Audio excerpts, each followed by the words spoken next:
Olá, meus queridos alunos da Execução Civil.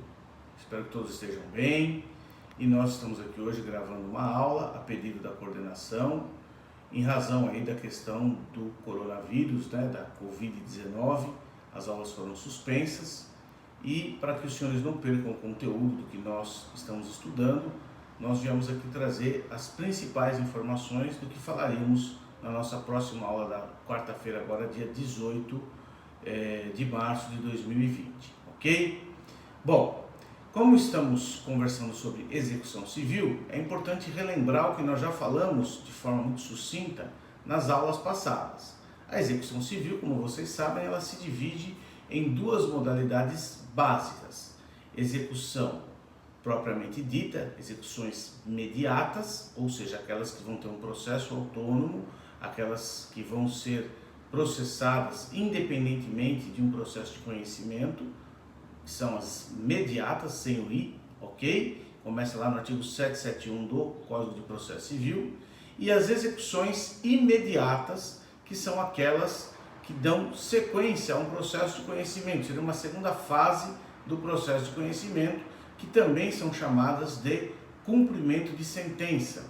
Lembrando que o cumprimento de sentença, ele não ataca só, ou melhor, ele não cumpre só uma sentença, mas também pode cumprir uma decisão interlocutória do processo civil.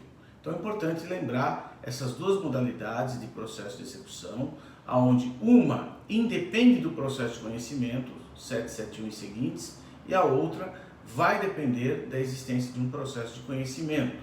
Relembrando também aquilo que nós já falamos, que no caso da execução imediata, ela pode ser provisória ou definitiva, e também pode ser de decisões interlocutórias, como nós explicamos até dando exemplo lá da ação de alimentos, em que a mãe procura alimentos em prol do filho, o juiz determina que o filho deva receber os alimentos logo no início do processo, o pai se recusa a pagar, e a mãe vai lá então, ajuiza um cumprimento de sentença, busca lá, por meio do cumprimento de sentença, a juíza não, promove o expediente do cumprimento de sentença, buscando que aquele pai já de início comece a pagar, sob pena inclusive de prisão. Importante sempre ressaltar esses aspectos. Falamos também sobre os títulos executivos, que se dividem em duas categorias básicas: títulos executivos judiciais, ou seja, como o próprio nome já fala, vem de um juízo, vem de uma decisão, vem de um processo anterior, que nada mais são do que aqueles previstos lá no artigo 515 do Código de Processo Civil. E os títulos executivos extrajudiciais, ou seja, aqueles que não são oriundos de juízo, nós vimos cada um na aula passada, que são aqueles títulos previstos no artigo 784 do Código de Processo Civil. Muito bem. Uma vez visto isso, nós também falamos nas outras aulas a respeito da competência para propor o processo de execução. Essa competência para propor o processo de execução está lá no artigo 781 do CPC, no caso de execuções imediatas, ou seja, daquelas que têm um processo independente, e no artigo 516 do CPC, no caso de cumprimento de sentença. Lembrando que a competência para o processo de execução, quando você fala sobre ela, você não pode esquecer que também existem as regras gerais do Código de Processo Civil, que começam lá no artigo 42. Então sempre é importante, quando a gente vai estudar um assunto, a gente relembrar algumas temáticas que já foram alvo de estudo, no caso aqui competência, e lembrar que existem regras especiais para que essas temáticas sejam aplicadas. No caso da competência para o processo civil de execução, você tem no 781, e no processo de cumprimento de sentença, na fase de cumprimento de sentença, você vai ter lá no artigo 516 do Código de Processo Civil. Bom, dando sequência aqui aos nossos estudos, falaremos hoje um pouquinho das partes na execução. Essas partes na execução, elas são tratadas como exequente e executado, que equivaleria exatamente ao autor e ao réu de uma ação. Exequente é aquele que promove a execução, executado é aquele que vai responder, contra quem você move o processo de execução.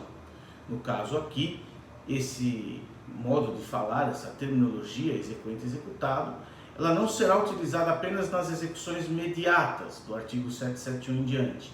Ela será usada também no cumprimento de sentença. Então é importante, toda vez que você olhar a palavra exequente e executado, cuidado para não se confundir, que você poderá estar tanto diante de um cumprimento de sentença, como diante de um processo de execução. Cuidado com as terminologias. No direito é sempre importante você olhar o contexto, a órbita do que está ao redor, para você poder até dar continuidade ao que você está fazendo.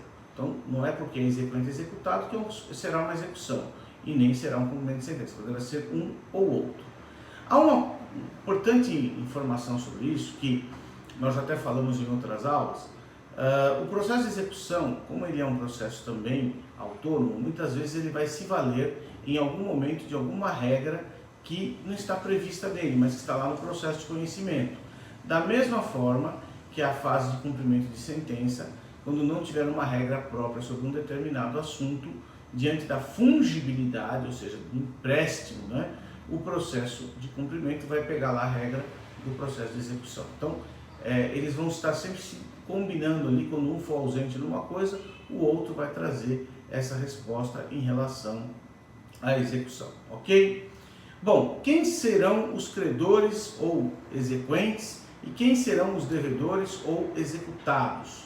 Também a palavra credor e devedor é utilizada, porém devedor e credor já não é uma palavra hoje muito adequada para as petições iniciais, mas ainda existem alguns doutrinadores, alguns pensadores do direito que usam essa terminologia justamente porque a relação de executar um título executivo, seja ele judicial ou extrajudicial, presume-se que alguém é credor de uma obrigação e há um devedor de uma obrigação, que necessariamente não será uma obrigação em dinheiro, poderá ser uma obrigação de fazer, uma obrigação de não fazer, uma obrigação de entregar um bem para aquela pessoa que está buscando aquele bem, enfim. Então, quando se fala em credor aqui, não se deve limitar a ideia de credor à ideia de alguém que tem um crédito em dinheiro, mas crédito em relação a uma obrigação. E o devedor, a mesma coisa, ok? Vamos dar um pause agora.